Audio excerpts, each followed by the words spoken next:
El cártel Jalisco Nueva Generación tiene en la mira al pueblo de Sebina, en la meseta purépecha de Michoacán. Su ubicación y recursos naturales son un atractivo para los grupos criminales.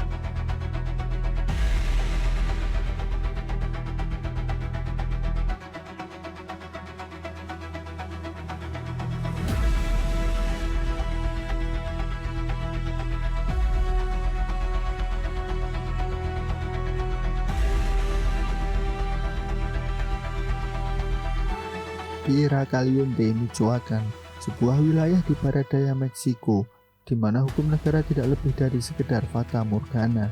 Di bawah terik matahari yang membakar, wilayah ini bukan sekedar jalur subur penghasil komoditas pertanian, melainkan sebuah medan perang abadi bagi kartel-kartel narkotika terkaya di dunia. Disinilah takdir jutaan warga sipil ditentukan bukan oleh pemerintah, melainkan oleh laras senapan dan kesepakatan rahasia para gembong kriminal. Ini adalah kisah mendalam mengenai aliansi dari neraka, sebuah fakta taktis yang sempat menyatukan dua musuh bebuyutan, kartel Jalisco Nueva Generación dan faksi paramiliter lokal Los Viagras, sebuah aliansi yang lahir dari pragmatisme ekonomi, bertahan lewat darah, dan kini runtuh menyisakan ancaman perang total.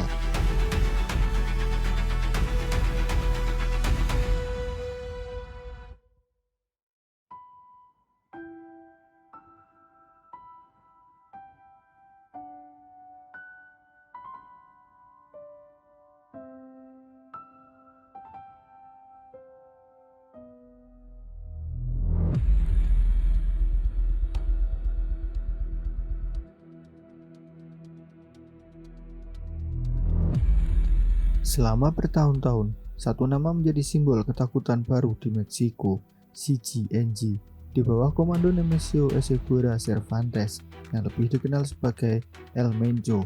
Kartel Jalisco Nueva Generación berubah menjadi mesin perang kriminal paling agresif di Amerika Latin. Mereka bukan sekedar kartel narkoba, mereka bergerak seperti organisasi paramiliter. CGNG merekrut mantan tentara, membeli persenjataan militer, menggunakan drone bersenjata, dan menaklukkan wilayah dengan metode yang sederhana, takluk atau musnah. Dalam waktu singkat, CGNG memperluas pengaruhnya ke berbagai negara bagian Meksiko, Jalisco, Guanajuato, Zacatecas, dan Veracruz, serta target berikutnya adalah Michoacán. Michoacán bukan sekedar wilayah biasa. Daerah ini adalah salah satu produksi narkotika sintetis paling penting di Meksiko. Hutan pegunungan yang sulit dijangkau, jalur pedesaan tersembunyi, serta akses menuju pelabuhan Pasifik membuat wilayah ini menjadi tambang emas bagi kartel. Siapa yang menguasai Michoacán, menguasai jalur produksi metamfetamin menuju pasar internasional. Namun berbeda dengan banyak wilayah lain, Michoacán tidak mudah ditaklukkan. Daerah ini dipenuhi kelompok kriminal lokal yang telah berakar selama puluhan tahun. Mereka mengenal medan, mengenal masyarakat, dan lebih penting lagi, mereka mengenal cara bertahan hidup. Ketika pasukan CGNG mulai bergerak masuk, perlawanan besar pun muncul. Berbagai kelompok kriminal lokal yang sebelumnya saling bermusuhan, untuk sementara memilih bersatu. Mereka membentuk sebuah payung koalisi bernama Carteles Unidos. Koalisi ini terdiri dari berbagai faksi bersenjata, sisa-sisa Knight Templar, kelompok lokal Tierra Caliente, hingga jaringan kriminal keluarga yang telah lama mengakar di Michoacán. Namun di antara semua nama itu, satu kelompok muncul paling dominan, Los Viagras.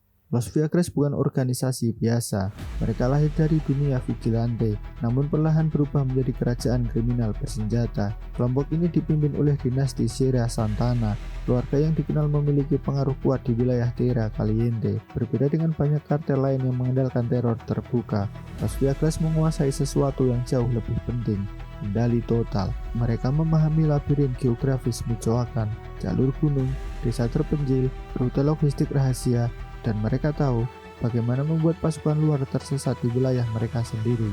Ketika CGNG mencoba menerobos masuk, Los Viagras menjadi garis pertahanan utama. Pertempuran brutal pecah di berbagai kota kecil Michoacán. Konvoi dibakar, drone digunakan untuk menjatuhkan bahan peledak. Warga sipil terjebak di tengah perang tanpa akhir. Menurut laporan intelijen dari US Department of Treasury melalui OFAC, Los Viagras memainkan peran penting dalam mempertahankan wilayah Carteles Unidos dari ekspansi CGNG. Namun, dalam dunia kartel, aliansi tidak dibangun atas dasar kehormatan, aliansi dibangun atas dasar keuntungan. Seiring waktu, retakan mulai muncul dari tubuh Carteles Unidos. Koalisi yang dibangun karena ketakutan perlahan runtuh karena kepentingan. Persaingan internal meningkat, distribusi keuntungan diperebutkan, jalur penyelundupan mulai saling diklaim, dan di saat yang sama, CGNG terus menekan dari berbagai arah. Beberapa faksi mulai melemah, sebagian kehilangan wilayah, sebagian lagi kehilangan kepercayaan terhadap koalisi. Los Viagras melihat sesuatu yang berbahaya, mereka bisa ikut tenggelam jika tetap bertahan. Lalu, muncul keputusan yang mengubah peta perang Michoacan. Alih-alih bertempur sampai titik darah terakhir, Los Viagras memilih langkah yang sebelumnya dianggap mustahil. Mereka membuka jalur komunikasi dengan musuh terbesar mereka, CGNG. Pada medio 2024, laporan-laporan intelijen mulai menunjukkan sesuatu yang aneh. Bentrok antara sebagian elemen Los Viagras dan CGNG mulai berkurang. Di beberapa wilayah, mereka bahkan terlihat bergerak bersama. Bagi banyak pengamat keamanan, ini adalah pengkhianatan besar. Kelompok yang selama bertahun-tahun menjadi benteng utama anti-CGNG, kini justru berdiri di sisi yang sama. Aliansi baru itu melahirkan sebuah identitas baru, Kartel Michoacan Nueva Generación, sebuah nama yang terdengar seperti deklarasi perang baru.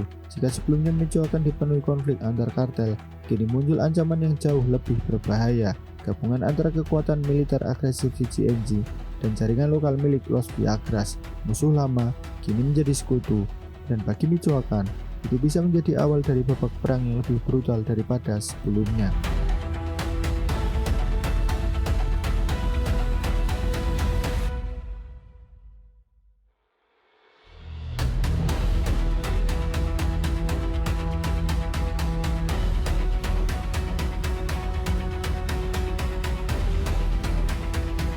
Bagi CGNG, aliansi ini bukan sekedar kerjasama, ini adalah jalan pintas menuju dominasi penuh. Selama bertahun-tahun, Michoacan menjadi medan perang yang mahal. Setiap kilometer tanah harus dibayar dengan darah. Pasukan CGNG memang terkenal brutal, namun bahkan mereka kesulitan menghadapi perang gerilya di Tierra Caliente. Wilayah ini terlalu rumit, terlalu sempit, terlalu dipenuhi loyalitas lokal. Setiap desa bisa menjadi jebakan. Setiap jalan tanah bisa berubah menjadi lokasi penyergapan, dan setiap hari perang berarti semakin banyak Sicario yang mati. Aliansi dengan Los Viagras mengubah semuanya. Daripada semua menghabiskan ratusan pasukan, CGNG memilih strategi yang jauh lebih efisien, menguasai Michoacan melalui penguasa lokalnya. Los Viagras tidak perlu ditaklukkan, mereka cukup dibeli. Bagi Los Viagras sendiri, fakta ini adalah jaminan kelangsungan hidup. CGNG membawa sesuatu yang tidak dimiliki kelompok lokal, uang tanpa batas, rantai suplai internasional, dan persenjataan kelas militer. Dengan dukungan logistik dari Jalisco, Los Viagras berubah dari faksi regional menjadi bagian dari mesin kriminal raksasa. Mereka kini menggunakan metamfetamin, kokain, dan fentanyl. Tujuannya jelas, perbatasan Amerika Serikat. Jaringan internasional milik CGNG membuat Michoacan berubah menjadi salah satu pusat logistik narkotika paling penting di Meksiko. Sementara itu, Los Viagras mengurus level yang lebih dekat dengan masyarakat. Mereka mengontrol jalanan, mereka mengenal setiap toko, setiap petani, setiap jalur distribusi lokal, dan disitulah muncul mode bisnis yang jauh lebih mengerikan. Menurut laporan investigasi media nasional Meksiko seperti Milenio, Tierra Caliente perlahan berubah menjadi ekonomi kartel yang sepenuhnya terstruktur. Pemerasan bukan lagi tindakan sporadis, ini sudah menjadi sistem. Petani jeruk nipis di Laruana dipaksa membayar pajak untuk setiap kilogram hasil panen. Produsen tortilla dikenakan setoran harian. Distributor daging, pedagang bir, bahkan toko kelontong kecil, semuanya harus membayar. Tidak ada sektor yang lolos. Di Tierra Caliente, kartel tidak hanya mengontrol narkoba, mereka mengontrol ekonomi. Mereka menentukan siapa yang boleh berdagang, siapa yang boleh mengirim barang, dan siapa yang boleh tetap hidup. Konsekuensi bagi yang menolak sangat brutal. Tempat usaha dibakar, pemilik toko diculik, dan dalam banyak kasus, eksekusi dilakukan secara terbuka. Pesannya sederhana, bayar atau hilang. Dampaknya langsung terasa oleh masyarakat sipil. Harga bahan pokok melonjak, distribusi pangan terganggu, ketakutan menjadi bagian dari kehidupan sehari-hari, karena setiap barang yang dijual di pasar sudah terlebih dahulu dipotong oleh kartel. Aliansi CGNG dan Los Viagras berhasil menciptakan sesuatu yang jarang terjadi dalam dunia kartel di Meksiko. Monopoli sempurna, bukan hanya atas narkotika, tapi atas kehidupan masyarakat itu sendiri. Di Tierra Caliente, kartel bukan lagi sekedar organisasi bawah tanah. Mereka telah berubah menjadi otoritas bayangan, dan bagi ribuan warga sipil, tidak ada jalan keluar.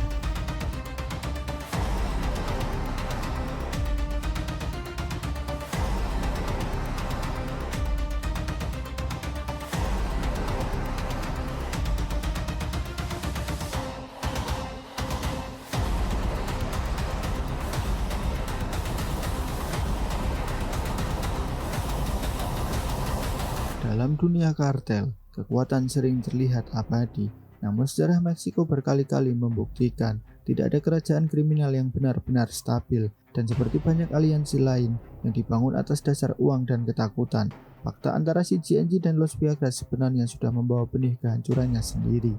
Selama bertahun-tahun, satu sosok menjadi pusat gravitasi CGNG, Nemesio Eseguera Cervantes. Dunia mengenalnya sebagai El Mencho. Bagi aparat keamanan internasional, ia adalah salah satu buronan paling berbahaya di dunia. Namun bagi CGNG, ia lebih dari sekedar pemimpin. Ia adalah simbol ketakutan, pusat loyalitas, dan figur yang menjaga agar seluruh mesin kartel tetap bergerak dalam satu komando. Semua berubah pada Februari 2026 di wilayah pegunungan Tapalpa, Jalisco. Angkatan Darat Meksiko melancarkan operasi militer berskala besar. Operasi itu berlangsung cepat, brutal, dan sangat tertutup. Ketika fajar datang, satu kabar mulai menyebar ke seluruh Meksiko.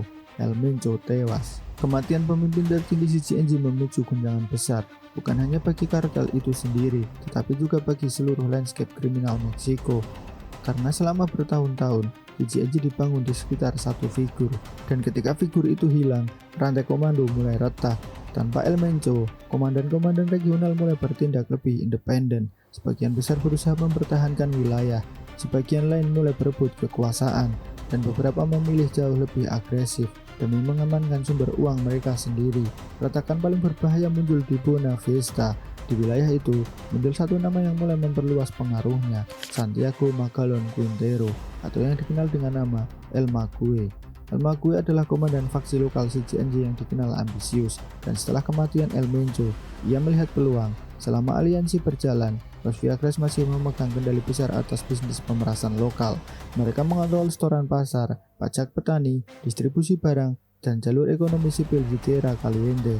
Namun bagi El Mague, sistem itu mulai dianggap tidak seimbang. Ia mulai menuntut kontrol yang lebih besar, bukan hanya atas jalur narkotika, tetapi juga atas bisnis pemerasan yang selama ini dikelola bersama.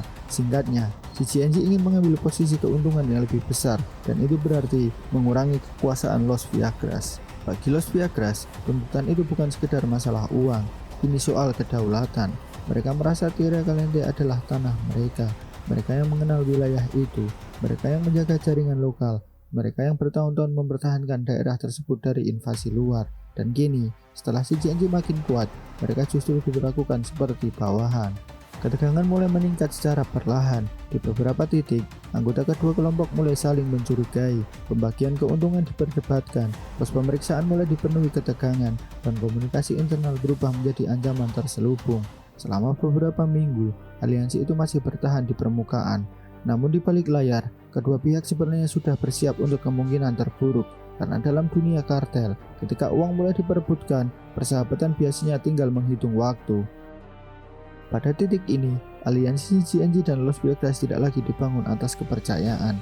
Mereka hanya dipersatukan oleh rasa saling membutuhkan, dan ketika kebutuhan itu mulai berubah, perang baru menjadi sesuatu yang tak terhindarkan. Benih pengkhianatan akhirnya mulai tumbuh.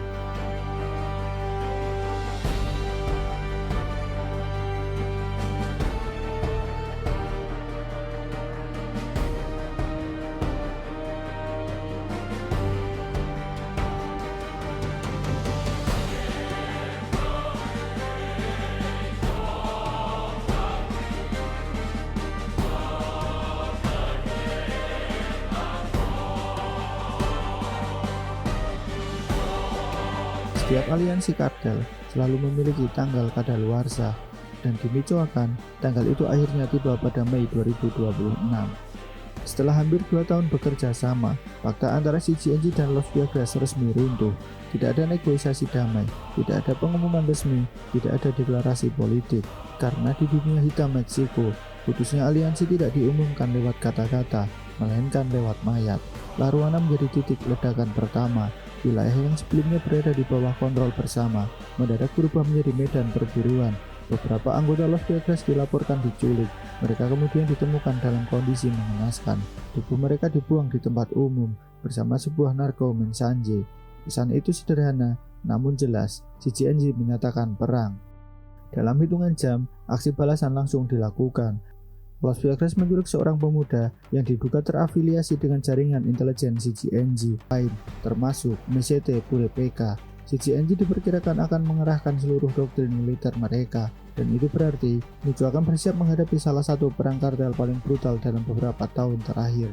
CGNG dikenal memiliki armada kendaraan lapis baja rakitan yang dijuluki Monstruos. Kendaraan itu dirancang khusus untuk perang jalanan, sebagian diperkuat plat baja tebal, sebagian dilengkapi senapan mesin berat, dan sebagian lain dimodifikasi untuk menabrak blokade musuh. Namun ancaman terbesar mungkin datang dari langit. Dalam beberapa tahun terakhir, kartel Meksiko mulai mengadaptasi teknologi perang modern. Drone komersial dimodifikasi untuk menjatuhkan bahan peledak, bom rakitan, granat, bahkan C4. Perang kartel tidak lagi sekedar baku tembak di jalanan, mereka mulai menyerupai konflik militer skala kecil. Di sisi lain, Las Vegas warga sipil. Warga Michoacan kembali hidup dalam ketakutan. Sekolah ditutup, jalan raya kosong, bisnis lumpuh, dan ribuan keluarga kini terjebak di tengah dua monster kriminal yang sama-sama brutal. Bagi banyak warga, pecahan aliansi ini terasa seperti lonceng kematian, karena selama 2 tahun terakhir, ketenangan yang mereka rasakan sebenarnya hanyalah ilusi, dan sekarang ilusi itu telah runtuh. CGNG dan Las Vegas dulu saling membunuh, lalu saling membutuhkan, dan kini kembali saling memburu. Perang baru di Michoacan telah dimulai, dan seperti banyak perang kartel lainnya, tidak ada yang tahu berapa banyak darah yang akan tumpah sebelum semuanya berakhir.